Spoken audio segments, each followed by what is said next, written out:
एक बड़ी खबर और है, वो बड़ी खबर दर्शकों के सामने रख दें जो वाकई में खबर है। दुनिया भर में ऑयल क्राइसिस के बीच ईरान के विदेश मंत्री अरागची भारत दौरे पर हैं और अमेरिका के साथ जंग शुरू होने के बाद ईरानी विदेश मंत्री अरागची का यह पहला भारत दौरा है। मिडिल ईस्ट में टेंशन और हॉर्मुज संकट के बीच अरागची का यह दौरा बहुत महत्वपूर्ण है। एक तरफ जहां अमेरिकी राष्ट्रपति चीन के दौरे पर हैं, तो वहीं ईरान के विदेश मंत्री भारत दौरे पर हैं। साथ ही रूस के विदेश मंत्री सर्गेई लावरोव भी भारत दौरे पर हैं। दरअसल ब्रिक्स देशों के विदेश मंत्रियों की नई दिल्ली में बैठक हो रही है, जिसमें शामिल होने के लिए लावरोव और अरागची भारत पहुंचे हैं। आपको बता दें कि भारत, रूस और चीन ब्रिक्स का संस्थापक सदस्य है, तो वहीं ईरान, यूएई, सऊदी अरब और मिस्र नए मेंबर हैं। लेकिन अहम यह है कि जिस तरीके की टेंशन इस वक्त मिडिल ईस्ट में चल रही है, ऐसे में अरागची का भारत आना, क्या इसके मायने निकाले जाएं, ये कितना इंपॉर्टेंट है। एक तरफ ब्रिक्स सम्मेलन के दौरान बातचीत करना, क्या इससे इतर भी कोई बातचीत हो सकती है, क्या युद्ध से जुड़ी हुई भी कोई बातचीत हो सकती है, इसका क्या मतलब अजीत जी निकाला जाए। अरागची, मुझे लगता है मिडिल ईस्ट में जब से जंग छिड़ी हुई है तब से शायद पहला किसी देश का दौरा वो कर रहे होंगे। और दौरे उन्होंने किए हैं। एक इस बात को, इसमें खास बात यह है कि वो चीन होकर के आए हैं, मतलब चीन गए और उसके तुरंत बाद अमेरिका के राष्ट्रपति भी चीन गए हैं। तो वो एक अलग पहलू है जो चीन का और ईरान का संबंध है।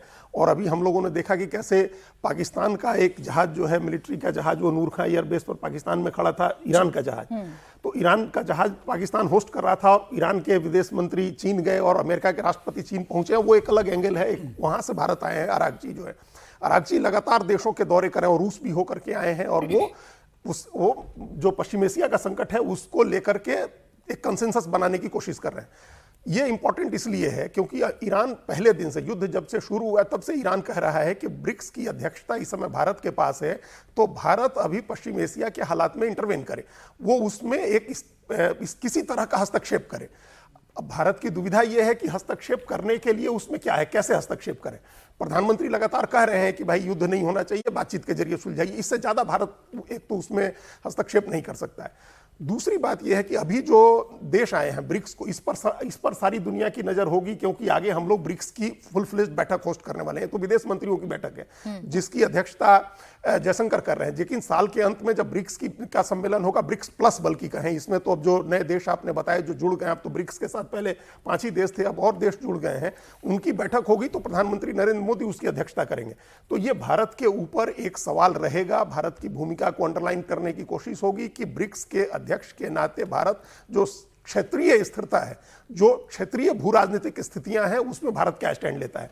आज जब बात करेंगे प्रधानमंत्री इन तमाम लोगों से और जयशंकर का जब संबोधन हम लोग सुनेंगे, तो एक साफ होगा कि भारत इसमें क्या स्टैंड ले रहा है जो अभी भू राजनीतिक स्थितियां हैं। और खासतौर से होर्मुज की खाड़ी को खोलने के लिए, देखिए ईरान के अपने कंसर्न्स हैं, ईरान के ऊपर जो हमले हुए वो अपने कंसर्न हैं, लेकिन होर्मुज की खाड़ी का बंद होना सबसे ज्यादा भारत के लिए चिंता की बात है। तो उसमें कैसी व्यवस्था बनती है, ये इसको हम लोग वॉच करेंगे 2 दिन के कह रहे हैं। और राहुल जी, ये चिंता इसलिए भी है क्योंकि अमेरिका और चीन जैसी जो बड़ी बड़ी महाशक्तियां हैं, उनके पास अपने ऊर्जा के स्रोत भी बहुत हैं और उसके बाद उनके भंडारण की व्यवस्था भी बड़ी है। समस्या वहां पैदा होती है जहां पर भारत तेल भी आयात कर रहा है, गैस भी आयात कर रहा है, उसी हॉर्मुज स्ट्रेट से आयात कर रहा है और वहां पर संकट के बादल मंडरा रहे हैं।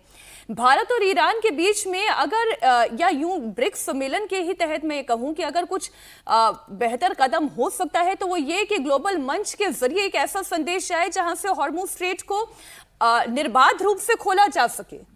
देखिए, ये महत्वपूर्ण इसलिए भी है कि इसमें 2 मतलब या 3 देश में ऐसे कहूँ कि एक तो रूस, एक चीन और एक जो है ब्राज़ील, ये ऐसे देश हैं जो कि ना केवल मिलिटरीली बहुत पावरफुल हैं, इकोनॉमिकली भी बहुत पावरफुल हैं भारत के साथ साथ। तो ऐसे में ये एक ऐसा प्लेटफॉर्म है जो कि 3 बिलियन से ज़्यादा लोगों, 3 बिलियन प्लस लोगों को रिप्रेजेंट करता है और इकोनॉमिकली ये एक बड़ा वो है। और डी-डॉलराइजेशन का जो कॉन्सेप्ट है उससे जोड़ के ब्रिक्स को ज़रूर देखा जाता है। तो ऐसे में एक ऐसी फोरम है जो कि यूरोप से या फिर वेस्ट से बिल्कुल अलग है और ये कहा जा सकता है कि वेस्ट के पैरेलल एक कहीं ना कहीं एक संस्था है जिसमें लोग जो है अपनी बात या फिर इकोनॉमिक एक्टिविटीज़ जो हैं वो कर सकते हैं। और तो ऐसे में ये भी बात है कि चीन और रूस के जो रिश्ते ईरान से हैं वो कहीं ना कहीं भारत के लिए ये फायदेमंद हो सकते हैं इस फोरम में कि वो ईरान को किसी तरह से समझाएं कि हॉर्मुज की खाड़ी को कैसे खोला जा सकता है या ईरान के साथ बातचीत उस समय हो।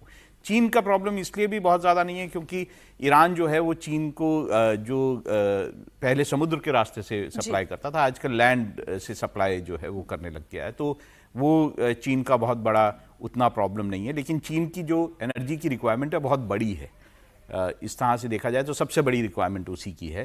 तो ऐसे में उसके लिए भी इंपॉर्टेंट है कि हॉर्मुज की खाड़ी जो है खोली जाए ताकि ज़्यादा उसकी जो एनर्जी रिक्वायरमेंट्स है वो पूरी हो सकें। तो सब लोगों का यहाँ पे चिंता का विषय है। दूसरा, रूस और जो यूक्रेन में जो युद्ध चल रहा है उससे भी ऐसा नहीं है कि उससे प्रॉब्लम्स नहीं है, उससे भी बहुत ज़्यादा प्रॉब्लम्स जो हैं देशों को हो रही हैं, तो वो भी कहीं ना कहीं एक ऐसा इशू है जिस पे बात हो सकती है।